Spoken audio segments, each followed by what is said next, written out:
C'est parti, bienvenue sur Bonne Réputation, le podcast où je décrypte les marques personnelles de mes invités pour vous aider à construire la vôtre. Moi, c'est Mathieu, je suis coach en personal branding pour entrepreneurs et dirigeants et même parfois leurs équipes. Et dans cet épisode, on va décrypter le super travail de Mathilde Mathieu, alias la Workiné. Salut Mathilde. Bonjour, je suis ravie d'être ici. Merci beaucoup pour l'invitation. Je suis prête à en découdre. Ouais, merci beaucoup d'avoir accepté, de venir au micro de Bonne Réputation. Je te présente rapidement, mais je vais te laisser quand même ensuite, le faire, mieux que moi. Mais, moi, comment je t'ai découvert et du coup, comment je te vois par le prisme des réseaux sociaux et de LinkedIn, c'est que tu es, masseur kinésithérapeute de profession depuis 11 ans, si mes sources sont bonnes. Tu es spécialisé, depuis plus récemment, j'ai l'impression, dans le travail, dans le travail auprès des gens qui sont dans les bureaux, donc t'aides les collaborateurs à prévenir l'impact de la sédentarité et à retrouver bien-être et efficacité sur le long terme. Et là où tu te démarques, c'est que tu te contentes pas juste d'être du coup une experte, mais tu es aussi une communicante, puisque tu as construit une audience de plus de 22 000 abonnés, ça j'ai vérifié ce matin, sur LinkedIn. Tu as des posts qui génèrent vraiment beaucoup d'engagement. Et je suis certain que ton travail va intéresser beaucoup de monde parce que tu fais partie des professions peu représentées sur LinkedIn où on pourrait se dire, bah, en fait, non, ça va pas marcher parce que personne de mon métier y est. Et en fait, beaucoup certainement, ouais, se seraient dit, bah, en fait, c'est pas pour moi, de quoi je vais parler, ça va intéresser personne, etc. Je sais que c'est beaucoup de blocages que partagent les gens qui nous écoutent. Et ben voilà, toi, tu prouves le contraire. Donc, mon intention, c'est vraiment de savoir comment tu t'y es prise pour construire une audience importante sur ton expertise, qui est quand même dans le domaine plutôt médical, en revenant sur tes expériences, tes convictions. Mais avant ça, je vais te laisser te présenter. Eh bien, la présentation était déjà bien fournie, donc effectivement, je suis kiné, en fait, depuis 12 ans, presque 13 maintenant. En fait, ça fait, oui, depuis quelques années que je me suis spécialisée dans la prévention. Tout simplement, d'ailleurs, ça correspond un petit peu avec mon arrivée sur LinkedIn. Je me suis formée avant, mais je suis arrivée un peu sur LinkedIn après. Mais en fait, c'était principalement pour des déclics professionnels. Je pense que c'est ça qui a fait un peu, tout switcher. Pour la petite histoire, j'ai eu une patiente qui est arrivée que j'avais pas vue depuis 2-3 ans au cabinet. Une patiente jeune, hein, pas 40 ans, je dirais entre 35 et 40, et qui est arrivée pliée en deux, marchant avec une canne, avec 3 opérations du dos en l'espace de quelques années et des séquelles irréversibles. Elle pouvait pas tenir 5 minutes sur sa table de rééducation, puis aller chercher ses enfants à l'école. Et ça a été mon gros déclic à me dire: «Mais en fait, j'ai pas envie de faire ça toute ma carrière», alors que finalement, elle aurait potentiellement pu aller bien si elle avait eu un peu de prévention. Donc c'est comme ça que je me suis un peu formée et je suis arrivée sur LinkedIn un peu dans le même style en me disant: «Bah, en fait, je ne vois que, peu de patients finalement à ma semaine, donc pourquoi pas essayer de transmettre les informations?» Et j'ai commencé à poster, un peu comme ça, sans aucune autre intention au final que de faire de la transmission d'informations. OK, et là, à ce moment-là, t'avais monté Workiné déjà, ou non, ça a démarré, ou t'avais même pas encore de service aux J'avais entreprises? ri Ah non, non, j'avais aucun service. Je suis arrivée, OK. vraiment en fait, je pense que c'était un peu une bouffée d'oxygène de me dire, je sens qu'au niveau professionnel, j'ai plus assez en fait, en termes d'impact et du coup, je suis arrivée et je pense d'ailleurs que c'est peut-être pour ça que ça a marché, parce qu'en fait, j'étais là, un peu juste pour transmettre de l'info sans tu vois, j'avais aucune pression finalement de ça marche pas. Finalement, au début, je me posais pas ces questions et après, au fur et à mesure, j'ai construit mon projet professionnel du coup, à travers LinkedIn et j'ai commencé à créer mes offres, et ça évolue encore parce que du coup, OK. finalement, mon offre évolue encore. Mais c'est un peu comme ça au début que je suis arrivée et que j'ai commencé à poster, tous les jours.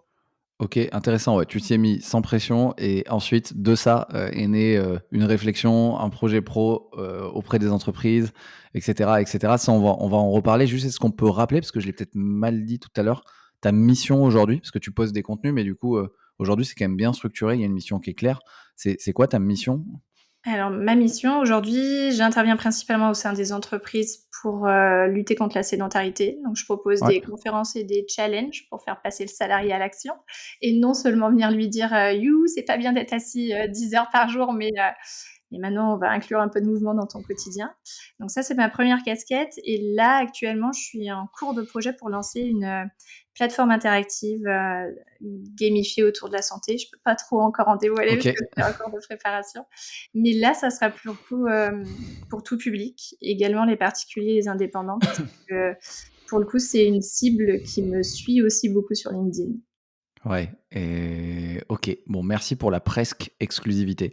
Heu et OK, donc tu arrives sur LinkedIn et en fait, moi, j'avais juste la question, même, avant, juste pourquoi tu choisis de venir sur LinkedIn pour défendre, enfin, là, tu as le déclic avec, cette personne qui est quand même, plutôt jeune encore, enfin, quand même carrément jeune et qui a déjà des séquelles, invalidantes, à vie et donc ça crée un déclic. Tu dis: «Attends, je vais partager, je vais faire un peu plus que les quelques personnes que je vois par semaine au cabinet, je vais essayer de toucher, peut-être des centaines, voire des milliers de personnes. Mais pourquoi tu choisis LinkedIn pour aller, essayer de transmettre l'info, puisque c'est ça que tu faisais au début, au lieu, par exemple, de YouTube ou Insta? Tu vois, moi, je pense à Major en mouvement, qui était kiné, qu'on a pas mal vu sur YouTube et cetera. Je me dis: «Mais en fait, c'est vrai que c'est comme c'est visuel aussi ce que tu fais», d'ailleurs, on en parlera, tu fais pas mal de vidéos. Pourquoi tu as choisi LinkedIn? Parce qu'il y en a plein qui vont sur Insta ou YouTube.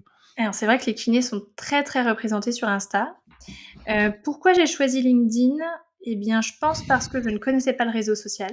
Tu vois, j'y étais jamais allée, je pense. J'ai créé, mon compte, enfin au début, j'étais peut-être inscrite il y a très longtemps, mais vraiment j'y allais jamais. Moi, j'aime beaucoup écrire, donc LinkedIn, m'intéressait aussi sur le fait de pouvoir, m'exprimer. Tu vois, on m'a répété, toute mon adolescence que j'étais nulle et je me suis toujours considérée nulle en français. Pour autant, j'adore ça, donc je pense que ça m'a attirée et Instagram et d'ailleurs, tu vois, pour l'instant, j'arrive pas à retranscrire, ma communauté LinkedIn sur les autres réseaux parce que alors là, YouTube, je vais me lancer dans les formats longs, donc je pense que ça pourra peut-être, potentiellement m'aider. Mais Instagram, je pense qu'il y a une dimension un peu plus lifestyle Ouais, et moi sur LinkedIn, finalement, je ne partage un peu, alors je partage un peu de ma vie, bien sûr, ça on pourra peut-être en reparler sur un peu le storytelling, mais je pense que Insta, c'est tu vois, c'est plus du spontané. Il faut faire des stories, il faut faire tout ça, alors que moi, ouais, LinkedIn, finalement, je programme beaucoup et je OK. suis dans la réflexion de création et du coup, je suis arrivée un peu ici en me disant: «De toute façon, je connais personne, personne me connaît, donc je ne risque rien. J'y vais et je tente». Alors que, tu vois, je pense que c'est un peu comme ça que j'ai commencé et peut-être aussi en me disant: «Bah, du coup, il y en a pas de kinés, qui publient, donc OK. ça pourra peut-être intéresser». Et OK et à l'époque, ouais, tu avais pas forcément l'idée de cible entreprise ou autre? Parce que c'est bon, c'est vrai que c'est là, pour le coup, c'est carrément intelligent d'aller sur LinkedIn pour cibler des entreprises. Alors je me le Heu, suis quand même un peu dit, que plus tard, si j'ai envie de développer, une activité, j'aurais potentiellement les RH qui me suivraient ou tout ça. Mais c'était pas vraiment, je pense que le choix était vraiment plus fait sur l'écriture. Pourtant j'ai posté des vidéos assez vite, ouais. mais j'avais envie quand même de pouvoir m'exprimer par écrit et que les gens puissent me lire. Et OK, donc non, mais c'est un critère important. Enfin, il y a pas mal de critères pour choisir, enfin, en tout cas, si on le fait rationnellement, pour choisir son canal de contenu, et je les ai plus les 5 en tête, mais dans le marketing, on dit que, bah, le premier c'est il faut être sûr qu'il y ait sa cible. Bon, Mmh. toi, tu avais une idée, mais tu disais finalement, c'était pas forcément ça ton premier objectif, mais qui est sa cible, que ça corresponde à sa personnalité, c'est-à-dire, bah, j'aime bien écrire, je vais plutôt sur LinkedIn, j'aime bien, faire des vidéos, je vais plutôt sur TikTok. Qu'il y ait, effectivement, ouais, voilà, cette adéquation de personnalité qui est aussi, que ce soit pas bouché, c'est-à-dire qu'il y ait pas 12 000 concurrents. Enfin, ça peut rajouter une petite contrainte. Et ensuite, il y a la maturité du réseau aussi. Ça, c'est un autre critère, c'est-à-dire, bah, sur des réseaux matures comme Instagram ou YouTube, bah, faut y aller avant d'émerger, alors que LinkedIn, mine de rien, est un tout petit peu moins mature et on peut émerger très rapidement. J'ai plus C'est vrai. le 5e critère, mais c'est les critères pour choisir ces canaux et c'est vrai que, bah, à l'intérieur de ça, il y a la personnalité, quoi. Est-ce que tu es prêt, enfin, il faut être prêt à tenir dans le temps, ça, c'est commun à tous les canaux et donc si tu aimes pas écrire et que tu vas sur LinkedIn, tu risques C'est un peu le d'abandonner risque. assez vite. Et juste alors attends, parce que il y avait plein d'éléments, parce que ça fait 2 ans, c'est ça? Ouais, enfin 2 ans en Et avril, ça fait pas tout à fait 2 ans encore que je publie. c'est encore plus impressionnant parce que du coup, tu as 22 000 personnes qui te suivent en 2 ans. C'est beaucoup pour LinkedIn. Il faut savoir que pour, Insta, c'est beaucoup, mais un peu moins impressionnant. Pour TikTok, c'est encore moins impressionnant. Pour LinkedIn, 22 000 personnes, c'est beaucoup. Ouais. C'est pas pareil, voilà, les audiences sur les différents canaux. Et donc, 22 000 personnes, tu fais aujourd'hui, je crois, j'ai vu, je sais pas, 3, 4, 5 posts par semaine. Enfin, tu as quand même une bonne fréquence. Je fais 7 posts par semaine. Tous Je les poste jours? tous les jours. Ok, De donc là, aujourd'hui, c'est tous depuis les jours. Et depuis le début, tu fais ça? Alors j'ai juste pas posté la semaine de mon mariage. Ok, ouais, bon, t'as J'avais le autre chose à droit. faire et par exemple, tu vois, là, le 25 décembre, j'ai pas posté parce que c'était Noël, mais sinon je poste tous les jours, tous les jours, tous les Et jours. ça, tu te l'es dit dès le début? Ouais. Ok, Ça, ok. tu vois, ça fait partie tu vois, il y a plein de trucs dans le business ou dans mes offres qui évoluent, tout ça. Ça, c'est un truc, je sais que c'est un truc que je ne lâcherai pas. C'est Et comme ça. attends, Ça fait partie de ma routine. Je poste mes ok. 7 posts par semaine. Ok, donc en faisant 7 posts par semaine, enfin en postant tous les jours en un Ouais. peu moins de 2 ans, beh, tu arrives à réunir une audience qualifiée, enfin des gens vraiment qui te suivent, de 22 000 personnes. On parlera de tous les résultats et les avantages que ça donne, mais puisqu'on est là-dessus, juste, tu as quand même un métier qui te prend, les mains, quoi. Tu es pas enfin tu pas sur un métier de bureau pour le coup.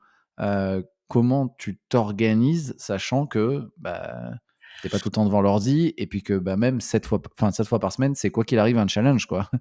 Comment tu t'y prends? Comment tu t'organises? Alors, du coup, j'ai commencé, finalement, j'étais à temps plein. Alors, je travaille pas les mercredis parce que je suis avec mes enfants, mais sinon je travaillais 4 jours par semaine au cabinet. Là, depuis septembre, je suis à mi-temps maintenant pour, être aussi sur mon activité, work kiné. Donc du coup, là, ça facilite un petit peu, on va dire. Après, en fait, je travaillais tous les soirs et je travaille encore OK. tous les soirs. Donc j'ai une routine, je pense, tu vois, le mercredi, je fais tout mon planning de poste pour la semaine d'après. OK. Le jeudi, j'écris, le jeudi soir, du coup. Le vendredi, j'écris si j'ai pas terminé. Le samedi, j'écris si j'ai pas terminé. Et avant, je tournais mes vidéos le week-end pour, oui, pour faciliter. Et maintenant, du coup, je fais plus du batching où je tourne toutes mes vidéos d'un coup. Et donc, du coup, je me suis réservé une plage dans mes 2 jours dédiés à mon activité. Mais, OK. mais oui, oui, ça me prenait beaucoup de temps. C'est un petit investissement personnel. Mais en fait, Ouais. vu que j'adore la création de contenu, ça n'a jamais été pour moi quelque chose auquel enfin, finalement, je me force pas à le faire. Ouais, parce que et en plus, tu t'es mis un petit challenge quand même parce que c'est pas juste des posts écrits ou avec des photos, c'est des posts avec vidéo pour la plupart Alors, je poste et 3 vidéos par semaine, 3 ou 4 ouais, vidéos par semaine. Mais bon, j'ai dû poster 4 vidéos dans toute ma vie, et non, mais OK, donc c'est enfin, la vidéo, enfin, pour l'avoir pratiquée, c'est quand même un coût en investissement de temps qui est énorme. On se rend pas compte, faut la scripter, faut la faire, enfin, c'est super dur. Juste si on reste sur le temps global de ta création de contenu, mais vraiment pour les gens, tu vois, en toute transparence, ça prend combien de temps pour. Enfin là, moi, je comprends qu'il y a du taf, on le voit pas forcément quand on voit juste tes mmh, posts, et en fait, il n'y a pas de magie, quoi. alors je pense que ça me prend beaucoup moins de temps maintenant qu'avant, parce que maintenant j'ai une habitude d'écrire, Après mes vidéos, pour le coup, ça n'a jamais pris énormément de temps parce que alors c'est juste l'idée, tu vois? Faut que j'arrive à faire l'idée, mais en fait, finalement, en tant que kiné, je parle toute la journée et j'explique Ouais, toute la journée. Donc en fait, finalement, je retranscris en vidéo un peu les conseils que je pourrais donner déjà, donc là-dessus, c'est un peu une habitude, je pense, de transmission. Et puis après, enfin, faut regarder mes vidéos d'il y a 1 an et demi, elles sont bien moins qualitatives que là. Et je pense que dans 2 ans, je trouverai sûrement celle-là encore un peu moins tournée. Mais en termes de temps, je dirais que ça me représente, enfin, j'aurais du mal à voir, mais peut-être 6, 7 heures, 8 heures. J'avoue que j'ai jamais calculé, mais ça me prend quand même, au moins 2 ou 3 soirées par semaine, plus ouais, une matinée, de mes 2 journées, donc ça me bien prend sûr. quand même un peu de temps. Ouais, bah, enfin, ce qui est pas surprenant, pour faire 7 posts, enfin 7 Mmh. contenus, 7 contenus, 7 ou 8 heures, c'est pas surprenant, surtout s'il y a de la vidéo, et ça, c'est du temps de production. Et en fait, souvent, il y a un coût caché quand même, les gens ils se rendent pas compte. Moi, j'accompagne pas mal de clients, hein, qui veulent, faire des super posts, et en fait, il y a un temps de distribution aussi. Bah, faut y être, faut poster, faut répondre aux commentaires, on est sur des réseaux sociaux. Ça, c'est quelque chose, enfin, ça te prend du temps, j'imagine. Comment tu t'organises là-dessus? Parce que 7 posts, c'est pas que écrire 7 posts, c'est 7 fois y aller sur les réseaux pour, accepter peut-être d'y aller le samedi, accepter d'y aller le dimanche pour interagir et ça, c'est difficile aussi. Alors c'est sûr que j'y suis tous les jours. Je pense que j'ai priorisé, c'est vrai que par exemple sur les réseaux, on dit souvent qu'il faut aller commenter les posts des autres. Moi ça, je l'ai jamais vraiment fait. OK. Je scrolle très, très peu sur LinkedIn, tu vois? Donc là-dessus, je fais pas beaucoup de découvrabilité dans ce sens-là. Par contre, effectivement, j'essaie de répondre quasi à tous mes commentaires, et donc ça, je prends le temps, des fois, je le fais le soir, tu vois? Donc je réponds un peu en décalé et pas toujours dans l'instantané. Moi, j'ai jamais vraiment respecté les règles, tu vois? On dit toujours, «Faut répondre, directement, sinon ça Ouais. fait restaurant vide». Moi, je l'ai jamais respecté parce qu'en fait, je faisais en fonction de mon timing, au cabinet ou tu vois? Donc dès que j'avais un patient qui annulait ou des trucs comme ça. Donc ça, j'ai jamais vraiment respecté. Et finalement, ça a marché quand même, donc comme Ouais. quoi des fois Parce que tu as une heure où tu programmes tes enfin, est-ce que ah tu oui, programmes tes posts et est-ce que tu as des heures définies ou est-ce que non, c'est quand tu as un je créneau, quoi? programme tous mes posts. Tous mes D'accord, ils posts sont sont programmés. programmés, ouais, parce que du coup, généralement, oui, le samedi, ils sont programmés pour la semaine d'après, toute ma semaine est programmée. Donc D'accord.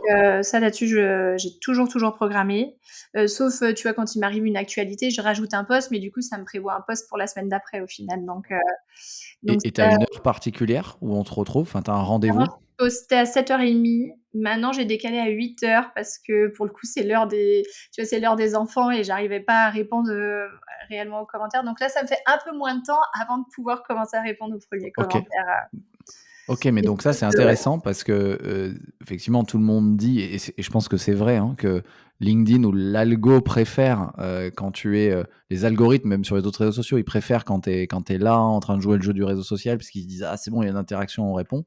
Et en plus, ça crée aussi, un biais de réciprocité avec les gens, bon, tu réponds plus tard, donc tu réponds quand même au final.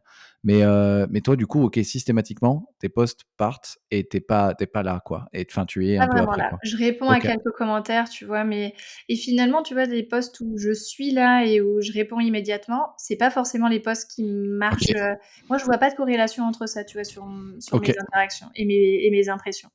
Bah, super intéressant parce qu'en plus, si tu en fais 7 par semaine, et que enfin, tu as du volume pour voir des corrélations ou pas et donc bah, c'est vrai que ça pourrait enfin, ça pourrait être bien pratique parce que ça, c'est quand même une vraie douleur d'être là, quoi. Enfin, et de jouer le jeu du réseau social, c'est énormément de temps aussi et donc OK, donc on imagine qu'entre la production de contenu et quand même le fait de répondre, on est sur quasiment 2 jours, quoi. Enfin, 2 jours de com, ce qui est pas, forcément déconnant, hein. Moi, il y a pas mal de gens, que j'interviewe dans mon podcast, dont le métier n'est pas, communicant et ils me disent: «Moi, c'est 50 le contenu, en tout, quoi» Ah, je dirais et bref, je sais pas si je passe 50 de mon temps, mais j'y passe quand même du temps, oui, ça c'est sûr, j une dizaine d'heures, ouais, je pense quand même. et et justement sur les vidéos, il y a quand même un truc aussi où là, tu respectes pas les règles. C'est que sur LinkedIn, il y a une petite barrière à l'entrée, c'est-à-dire que comme c'est un réseau professionnel, les vidéos, historiquement, moi je regarde beaucoup ce qui se passe, ça fait un moment que j'y suis. Les vidéos qui marchent bien, qui transforment et cetera, il y avait quand même un truc il faut que ce soit limite des vidéos en studio, hyper pro et cetera et c'est rare quelqu'un qui arrive à percer et faire des trucs bien avec des vidéos maison et toi, tu as réussi et enfin, je me demandais alors ton contenu est très bon, tu vois? Et je me demandais comment tu t'y prenais. Est-ce que vraiment, elles sont très bien écrites? Est-ce qu'il y a un truc, tu vois? Dans le montage, dans Alors j'ai essayé plein de trucs sur le montage, en vrai, je vois pas de différence. Donc, OK, j'ai essayé plein de trucs. Tu vois, j'ai essayé de changer mes sous-titres, des trucs comme ça pour faire un peu plus pro. En vrai, ça change, vraiment pas grand-chose. J'ai beaucoup de monteurs vidéo qui m'écrivent, hein, pour me dire, «Beh, on peut monter tes vidéos». En fait, finalement, je le fais toute seule depuis le début et c'est pas ça qui a changé grand-chose à ma visibilité donc, pour l'instant, j'en ressens pas forcément le besoin. J'ai effectivement réfléchi aussi, au fait d'aller un peu professionnaliser la chose. Le problème, c'est que ça serait un coût, ouais. hyper important et du coup, pour l'instant, c'est pas quelque chose que je peux me permettre, en création d'entreprise. Mais oui, c'est vrai que j'ai toujours fait, un peu à la mano mano dans mon petit bureau, mais ça marche pour le coup. Alors je pense que c'est l'authenticité qui fait qu'en fait, les gens, ils se disent, bah, globalement, elle est dans son bureau, je suis dans le mien, donc je me reconnais un peu dans elle et je pense que c'est ça. Je reconnais le décor d'ailleurs. Bah, ceux qui nous écoutent en audio, sachez que c'est le même décor là que je vois que les vidéos Je de Mathilde sur LinkedIn. Et juste pour donner un peu l'envers du décor pour celles et ceux qui voudraient peut-être essayer, est-ce que tu as des tips? Enfin, tu vois, comment tu filmes? Est-ce que tu as un micro? Avec quel logiciel tu montes? Tu vois, pour ceux qui voudraient essayer, quoi. Alors j'ai acheté un micro à 20 € sur Amazon. J'ai, une webcam, Logitech. Tu vois, j'ai même pas de caméra. J'ai essayé et en fait, je trouve que ça fait des moins bonnes vidéos que ce que j'ai, donc j'ai arrêté.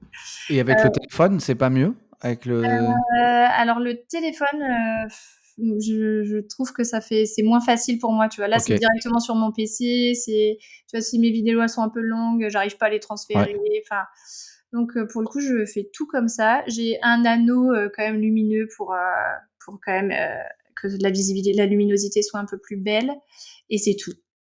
En vrai, OK. j'ai pas de logiciel de montage. Ah si, je fais tout sur Canva. La Heu, vidéo le montage vidéo se fait sur Canva? je fais tout sur Canva. Ah, je savais même pas qu'on pouvait faire, Je coupe sur Canva et après je fais mes sous-titres, je change souvent de site. J'étais sur CapCut, mais maintenant c'est devenu payant, donc là je suis sur Descript et donc c'est eux qui me font OK. mes et donc je corrige mes sous-titres et j'ajoute un peu de musique si jamais ou des trucs comme ça, mais après je rajoute, pour l'instant je suis pas encore dans le truc où j'ajoute, des illustrations ou Ouais, je coupe mes vidéos, ça je le fais pas, mais bon, OK. ça marche comme Mais ça.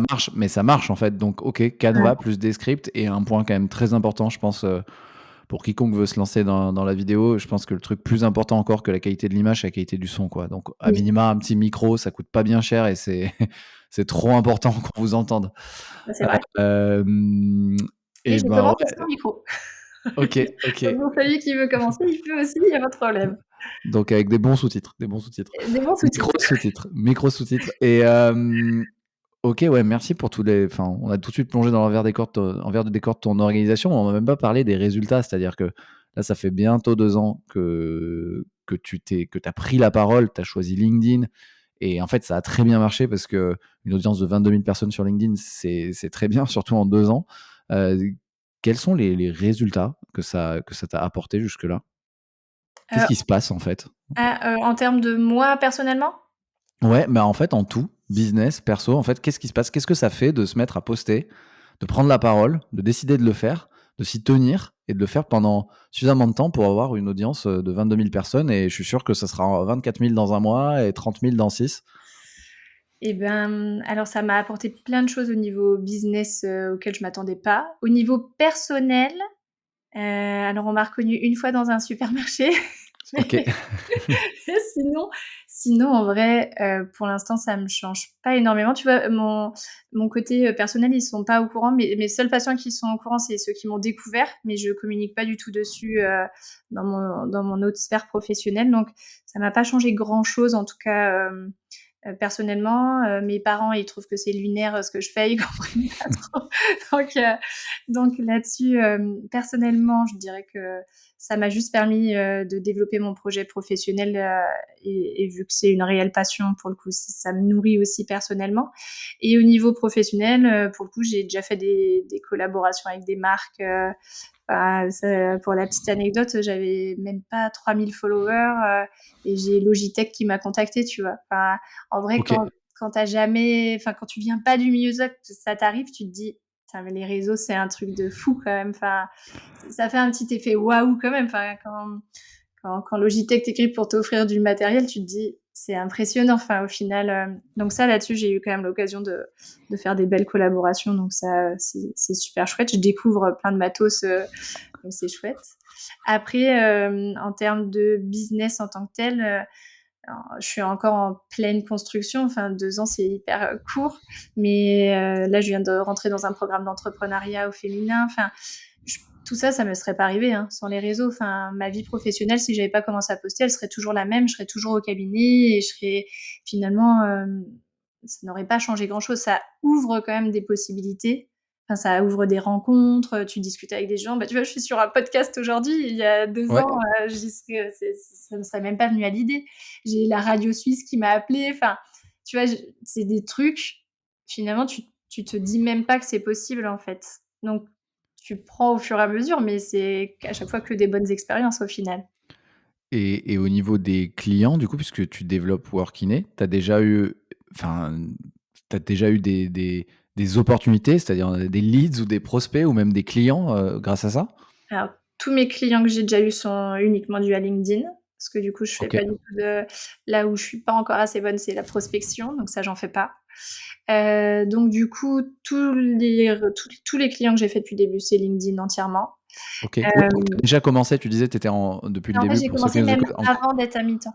En fait, OK, pour le coup, on m'avait contactée, tu vois, comme ça, pareil, alors que j'avais même pas encore trop construit mes offres au fur et à mesure, mais du coup, on m'avait déjà contactée, donc j'avais été faire, des conférences en entreprise et au final après, ça se développe, doucement, tu vois, progressivement, mais en soi, c'est sûr que c'est LinkedIn qui m'apporte tout, quoi, au final. ouais, donc OK, donc là OK, pour compléter par rapport aux auditrices, auditeurs, ça t'a apporté, des opportunités de partenariat avec des marques comme Logitech, des invitations et du réseau et donc peut-être des nouveaux projets et génial, mais ça t'a aussi apporté en concret, quand même du business, c'est-à-dire des conférences et des interventions en entreprise pour, lutter contre la sédentarité. C'est ça, c'est des leads entrants, quoi? Ouais, après c'est pas non plus, tu vois, je veux pas non plus vendre du rêve Ouais, aux ceux qui m'écoutent. Pour l'instant, j'en vis pas encore, tu vois? Enfin, je j'arrive pas à avoir, donc en vrai, je pense qu'il faut quand même faire la différence entre la communication et le côté business. Tu vois, j'ai été à une conférence il y a pas longtemps et ça m'a fait un peu sourire parce que c'était, «Communiquer n'est pas vendre» et c'est quand même vrai. ouais, Tu vois, moi je pense être une très bonne communicante, j'adore ça, enfin, c'est quelque chose qui me passionne donc c'est pour autant tu vois, passer de l'autre côté, c'est pas toujours évident. Puis moi, j'ai beaucoup de gens qui me suivent, c'est ma cible, finalement, c'est les travailleurs de bureau. C'est pas forcément que les RH, tout ça. Donc moi, c'est les salariés qui me contactent, qui ouais, vont défendre le projet, auprès de leur RH, tu vois? Donc ça me rajoute un intermédiaire. Donc et donc là-dessus, c'est pas non plus miraculeux. C'est tout un travail, hein, quand même, tu vois? Faut avoir des bonnes bien offres sûr. derrière, faut donc là-dessus, je peux pas vendre du rêve en disant: «Commencez à poster, vous aurez» mais après moi, j'estime, tu vois, que j'ai quand même le temps de développer mon activité. Je suis Ouais, pas, pressée non plus, financièrement parlant. Donc tu vois, je préfère continuer à créer du contenu et me dire qu'un jour l'inbound marketing, fonctionnera, suffisamment pour, me dégager, un chiffre d'affaires, voulu, que de commencer à prospecter, à me prendre des heures et des heures de ouais, prospection pour quelque chose qui me passionne pas au final. ouais Mais et c'est un ouais, choix. on en revient à la personnalité. Moi, j'ai jamais envoyé un message de prospection, quoi. C'est pas mon enfin, je pourrais le savoir le faire, mais c'est pas mon truc, j'ai pas envie, quoi et du coup, juste là-dessus, tu as raison de dire, en fait, ça sert à rien d'envoyer du rêve et surtout, ça dépend vachement de là d'où la personne part. C'est-à-dire, est-ce qu'elle a déjà une offre en place? Est-ce qu'elle a déjà une autorité là-dessus et cetera et ça dépend aussi du panier moyen, ça dépend aussi de la longueur du cycle de vente, hein, si on vend des je sais pas, des trucs, qui durent 1 an, sur un panier, moyen à 50 000 € avec un cycle de décision qui dure 6 mois, bah, c'est sûr que, on va pas signer quelqu'un en 3 mois, quoi. Donc, mais moi j'aime bien, à chaque fois poser la question, justement pour éviter de vendre du rêve à des personnes qui passent sur mon podcast et qui ont maintenant, parfois 100 000 followers et tout et de leur demander au début combien ils ont mis de temps avant d'avoir leur première opportunité. Et moi, ce qu'on m'a répondu c'est souvent à peu près entre 2 et 3 mois, où il y a un premier truc qui arrive, un premier leads et cetera. Et c'est du Alors, taf quand même, hein. moi, je pense que c'est un peu plus long, quand OK, même, tu vois? Je pense, alors tu vois, j'ai plus de souvenirs de mon nombre de followers qu'augmentait, OK, plutôt que du temps réel. Mais, tu vois, par exemple, je sais que mon bureau Assis Debout, la marque qui m'a contactée, ouais, j'avais même pas 3 000 followers. Ça, j'avais OK, déjà trouvé fou. Je m'étais dit: «Mais en fait, pour l'instant, j'ai pas beaucoup de j'ai pas beaucoup de monde, quoi, finalement». Et j'avais déjà finalement, des choses qui m'arrivaient, grâce aux réseaux sociaux. Après en termes de temps, ma première intervention d'entreprise, je pense que je l'ai fait, peut-être dans les 6 mois, si peut-être un peu plus même, tu vois? Peut-être 8 OK. mois, je dirais. Donc ça, moi, ça a mis plus de temps, mais en même temps, je proposais pas d'offres, en fait, au Oui, début, tu le proposais pas. Donc ça donc t'est là-dessus, venu de OK. je suis pas sûre d'être le bon exemple. Mais ouais, non, mais c'est intéressant quand même de souligner que c'est du temps long et que et que il y a c'est de l'intensité, donc toi, 7 fois par semaine et c'est du temps long et ça, c'est super important de le rappeler, je pense. Et est-ce que enfin, tu disais que tu en parlais pas autour de toi, dans le perso à tes patients, mais il y a forcément des gens de la profession qui te voient. Enfin, qu'est-ce qu'en pense le reste de la profession?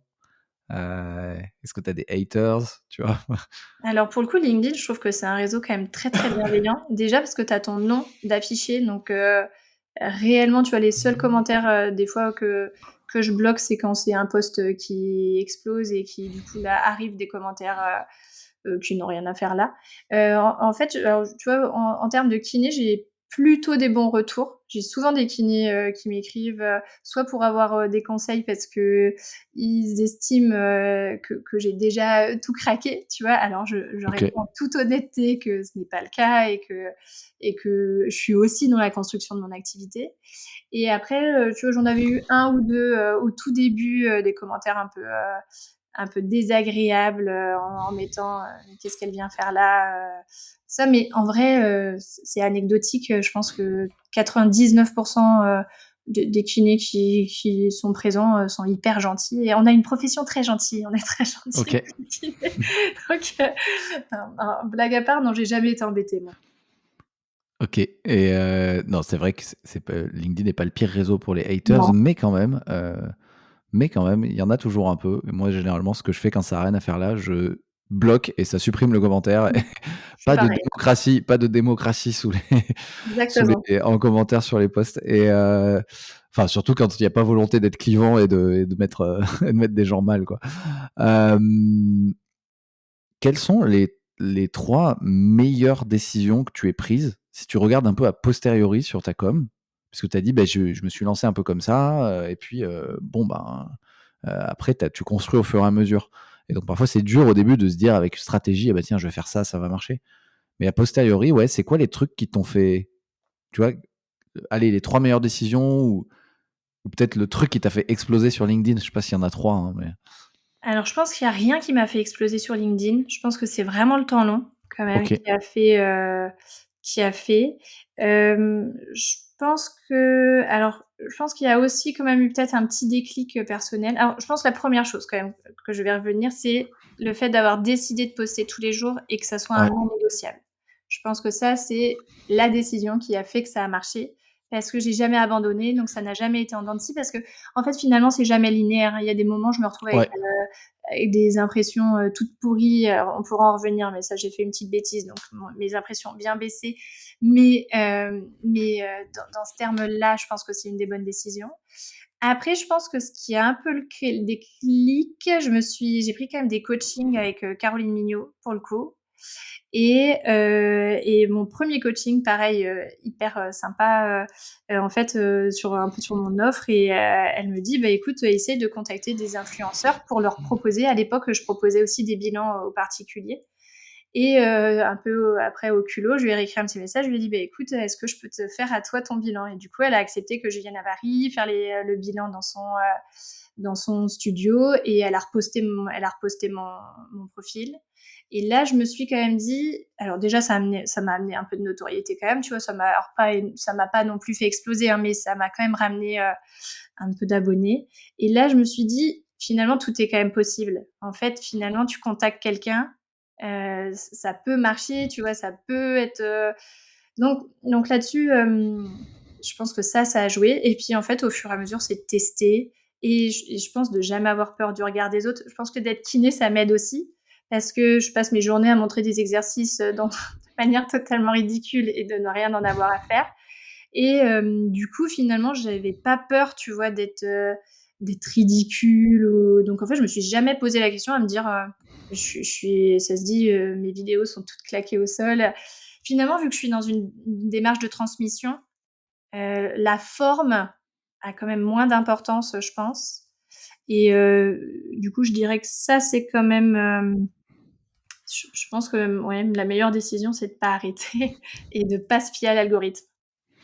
et OK, poster tous les jours, des partenariats, enfin se faire accompagner, partenariat avec des gens qui ont déjà une influence ou une autorité, ça peut permettre, de faire enfin de se donner des petits tremplins et du coup, tu as dit que tu avais fait enfin, c'est intéressant ce que tu dis aussi parce que beaucoup de gens arrêtent parce qu'à un moment, ils disent: «Ah c'est bon, c'est fini, LinkedIn maintenant, l'algorithme est contre moi, les impressions sont toutes pourries». Moi, je constate que c'est toujours des vagues. Carrément. Ça fait, combien ça doit faire, vraiment que je poste non-stop, pas du tout avec la même intensité que toi, hein. Moi, je fais 2 posts, voire 3 par semaine, jamais plus, mais et je m'arrête pendant les vacances et cetera. Mais je remarque qu'il y a quand même j'en fais suffisamment pour remarquer qu'il y a des vagues et que souvent après un creux, bah, il y a toujours un moment, ça repart, quoi Exactement. et et bah, après, c'est dur de savoir pourquoi. Toi, tu disais que tu avais fait une bêtise, qu'est-ce qui s'est passé? Non, alors c'est parce que, pour le coup, quand j'ai commencé à enfin, ça fait pas très longtemps, hein, quand j'ai commencé à créer un peu mes offres, finalement, vu que je voulais un peu augmenter mon volume de clients et j'ai eu plusieurs fois le même conseil de, tourner mes posts vers les entreprises. Tu vois? D'essayer d'orienter mon contenu, vers les gens qui allaient potentiellement acheter mes offres et sauf que je ne sais pas faire. Donc je n'y arrive pas. Psychologiquement, c'est pas possible pour moi, tu vois, de promouvoir le fait qu'une entreprise peut gagner de l'argent ou tout ça, c'est pas du tout ce qui m'anime. Donc j'écrivais mon post pour le particulier et je demandais à ChatGPT de lui dire: «Bah, est-ce que tu peux m'aider à tourner ce post orienté vers les entreprises?» Ah! Et après je OK. reprenais le post écrit par ChatGPT pour le faire. Parce que j'arrivais pas à le rédiger, en tant que tel. Et du coup, tu vois, ça, je me suis dit: «Vas-y, je teste pendant 3 semaines où je fais des posts tournés vers les entreprises et je vois si ça me change quelque chose». Résultat, ça ne m'a rien changé et ça a quand même baissé mes impressions parce que du coup, c'était plus du tout, Mmh. le même angle que je reprenais. Alors du coup, après, j'ai repris la décision et enfin, en fait, ça m'animait pas, tu vois? Je sais que j'aurais pas tenu ça, pour le coup, j'aurais pas tenu parce que, j'avais pas l'impression d'avoir l'impact que je voulais avoir, en termes de santé au niveau des gens. Donc du coup, j'ai arrêté, j'ai repris mes petits postes tournés vers le travailleur en lui-même et advienne que pourra, j'ai envie de dire. Mais en fait, dans tous les cas, en fait, j'arrive pas à faire des choses quand je suis pas alignée avec et OK. je pense que ça joue aussi beaucoup, tu vois? Faut quand même avoir une vraie raison, hein, de vouloir, poster tous les jours et de trouver des idées, donc tu vois, c'est le seul truc, mais après je suis totalement d'accord, ça fait vraiment des vagues. C'est toujours par vague, tu as des moments, tu sais pas pourquoi, ça marche moins bien, puis hop, d'un coup, ça marche mieux. Enfin donc là-dessus, faut se détacher largement du nombre d'impressions, du nombre, de vues, faut pas se poser de questions et faut continuer. Et ouais, merci pour le message. Franchement, les seuls qui y arrivent, c'est ceux qui ont jamais lâché, hein. C'est pas forcément les meilleurs, en général, hein. Et du coup, on était sur bah, ça, c'était peut-être effectivement une petite erreur de faire un contenu qui te ressemblait pas et en plus de le déléguer en partie à ChatGPT. C'est quoi tes pires décisions Est-ce qu'il y en a eu d'autres ou pas? Ah, avec du recul, les trucs tu t'es dit: «Ah non, ça c'était vraiment une erreur». Non, je pense que j'ai jamais trop fait de trucs que j'ai regrettés. Le seul truc, oui, tu vois, c'est ça de et encore, hein, je rédigeais tous mes posts, en fait, hein. Je les rédigeais et en fait, finalement, ils me réécrivaient un Ouais, peu en post et et s'il y a eu une période aussi, on m'avait conseillé de tester, tu sais, les outils, d'intelligence artificielle là, spécialisés, je sais même plus comment il s'appelait l'outil, mais en fait, finalement, je l'utilisais pas. Tu vois, j'ai payé le truc, je l'ai jamais utilisé, je dis: «Je l'ai utilisé 2 fois» parce que je trouvais que c'était pourri et puis, en fait, finalement, alors j'ai pas une écriture, extraordinaire tout ça, mais en fait, ce qui marche le mieux, c'est quand même quand c'est moi qui rédige et ouais. quand c'est moi qui écris, sans trop me poser de questions et sans essayer de faire un truc, extraordinaire. Donc je continue ma routine finalement d'écriture et je relis mes posts à chaque fois, je les corrige un peu et j'essaye de diminuer mes phrases et après sinon je pense pas avoir fait trop d'autres erreurs. Tu vois? Ouais, c'est vrai que j'ai pas trouvé non plus de super outils d'IA qui Non. rédigent des très bons posts, j'en teste un peu, hein, pour m'aider, pour essayer de voir pour mes clients, et ouais, c'est compliqué je trouve par contre, ce qui est sûr, c'est que ouais, on est dans un enjeu d'attention et donc souvent dans les relectures, essayer de réduire Ouais, la taille, du post, essayer de ouais. cutter les 30 qui servent à rien, ça c'est un bon tips. Oui, ça marche quand même. Hem Est-ce que, alors on en était aux pires des meilleures et pires décisions. Heu, si tu enfin, il y a quand même un truc qui m'intrigue, c'est le fait d'avoir pris la décision de de poster tous les jours dès le début et de jamais s'arrêter. Ça, c'est un truc qui est. Enfin, là, pour le coup, c'est le seul truc où je me dis, attends, mais là, tu peux le donner à 1000 personnes, ce conseil. Il y en a peut-être 3 qui vont vraiment le suivre et vraiment le tenir. Et du coup, enfin voilà, si tu pouvais te donner un conseil sur à la toi qui se lance là, qui va prendre la parole sur comment s'y prendre, du coup, avec ce recul-là, tu te dirais quoi pour peut-être encore mieux t'y prendre, tu vois? Je sais pas parce qu'en vrai, en termes de progression, je sais pas si je pourrais faire mieux. Moi, j'ai pas vraiment une progression enfin peut-être que c'est rapide, tu vois? Mais en fait, finalement, c'est quand même assez, linéaire. Je prends quasi tout le temps le même nombre d'abonnés, j'ai pas, alors j'ai des posts quand même qui me font gagner beaucoup d'abonnés d'un coup, mais finalement, au tout début, je lui dirais de faire la même chose, de pas trop se soucier de l'algorithme, de pas trop se soucier des impressions et de continuer. Tu vois, j'ai toujours le souvenir de mon premier post et ça m'avait impressionnée parce que j'avais fait 600 vues et pourtant j'avais pas OK. j'avais peut-être 2 likes, tu vois? Un truc comme ça. Mais je m'étais dit: «Putain, mais c'est ouf, 600 personnes m'ont lu» et je trouvais ça incroyable et à chaque fois que je regarde mes stats LinkedIn, alors pour le coup, je les regarde pas non plus tous les jours, mais à chaque fois je me dis: «C'est un truc de malade quand même le nombre de personnes qui peuvent, lire». Tu vois? Enfin, là-dessus, je trouve ça assez Ouais. fou finalement, c'est Et cool. comment tu fais pour, du coup, c'est pas à l'époque, ce qui était un flop, ce que tu considérais comme un flop aujourd'hui, à l'époque, bah, au début, c'était: «Bah, c'est quand même cool, il y a 600 personnes, c'est une salle entière, de concert presque qui m'a vu». Aujourd'hui, quand ça redescend et tout, comment tu fais pour gérer les flops? Tu regardes pas? Enfin, tu vois, Je qu'est-ce regarde, qui se si, si, passe? je les regarde tous. Alors je suis un Parce peu qu'au deg, début, ça peut être, ouais, au début, ça peut être démoralisant. Au début, quand tu te lances et que tu dis: «Bon, bah, là, ça fait un peu des flops», parce que c'est normal, quoi. On se lance, on n'a pas encore d'audience. ouais, mais parce qu'en fait, au final, en vrai, c'est peut-être hyper bateau ce que je vais dire, mais en vrai, je pense que c'est la mission. Tu vois? En fait, je sais pourquoi je le fais et finalement que mon post il marche ou qu'il marche pas, le lendemain, j'en ai un autre de programmé.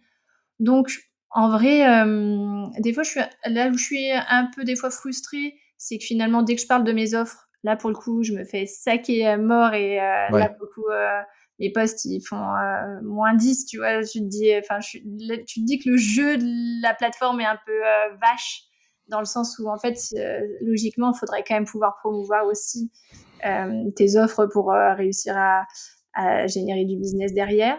Mais je pense qu'en fait, ma mission m'anime tellement que je me pose pas de questions, tu vois? En vrai, si mon post il fait 1000 impressions, il fait 1000 impressions et puis, et j'en ai encore, hein, qui font des 1500, des et en vrai, en vrai, ça m'atteint pas du tout. OK. Je me dis pas que c'est nul, tu vois? Je me dis: «Bah, c'est une continuité, en fait, tout se joue dans le temps long», donc et des fois, j'ai des posts qui pop, je sais pas pourquoi non plus. J'ai jamais réussi à Ouais. analyser moi, pour le coup. Non, mais c'est vrai. Next, next. Moi, c'est vrai que je peux avoir ça peut passer de 100 000 à 3 000 et en Ouais, fait, faut se dire que, bah, bon, bah, c'est bien. En cumulé, il y en a 103 000 en 2 posts, c'est exactement, c'est bien. exactement ça. Faut pas regarder post par post, sinon ça peut faire mal Ouais. et il y a pas parfois, c'est dur de trouver la logique aussi.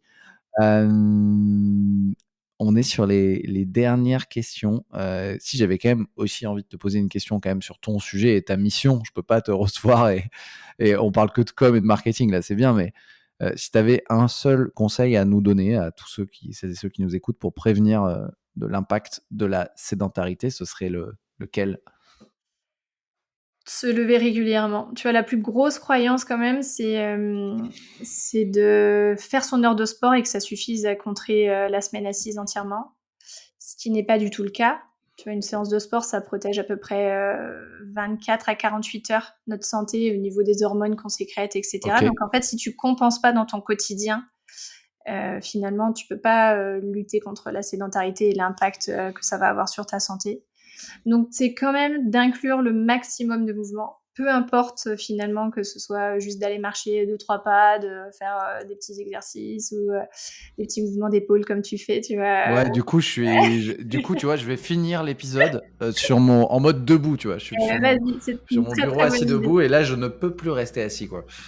Et donc ça, c'est vraiment d'inclure, le plus de mouvements possible, de montrer l'exemple, tu vois? Parce que nos enfants sont quand même, très sujets à la sédentarité actuellement, donc pour le coup, plus on peut être un exemple pour nos enfants, mieux ce sera.